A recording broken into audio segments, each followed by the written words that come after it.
baby, no bawal. At nung bumalik na ito sa kanilang bahay sa Rizal, nakitaan siya ng mga senyales na Tara.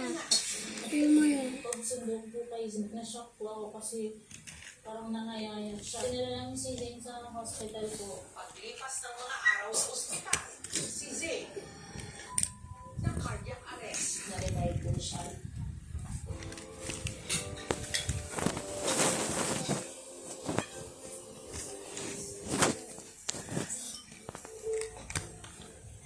In-ICU ang bata. Nalaman nila, meron na pala si Zane Parts o Pediatric Acute Respiratory Distress Syndrome. Ito may mga pasyente kulang sa oxygen. Kadalasan niya may oxygenation bagsak ng mga ilangan ng pag-oxygen.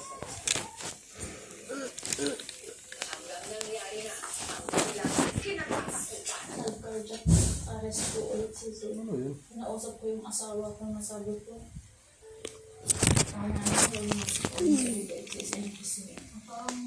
muli na po kasi antayin na lang na mag-stop yung heartbeat niya. Tapos po sa mag-stop yung heartbeat niya, hahayaan na lang.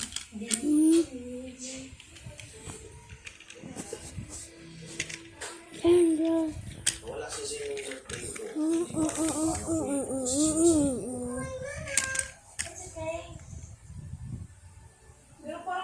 Parang marami na siya. Sana siya makauwi kasi may regalo siya na hinihingi sa amin ng papa niya. Ito yung kitchen set ko.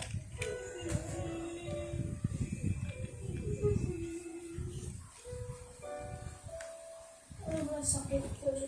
Gulong-gulong. Sana ako nag-alaga sa anak ko. Sana hindi siya mamatay.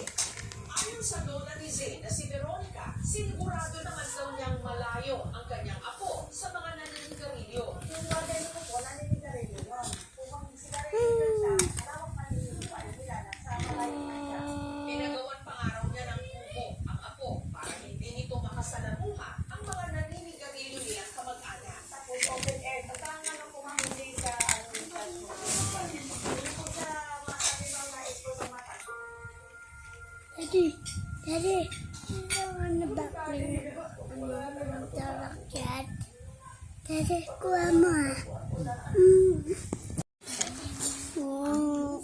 Galing sa sigarilyo.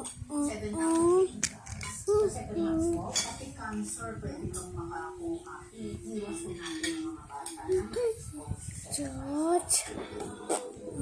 Mahigit isang taon na mula nung namatay si Zane, pero baon pa rin si Richelle sa kanyang hospital bill. Ngayon po may balance po kami na 20,000. Yung last po is nasa around 300. Ngayon lang din daw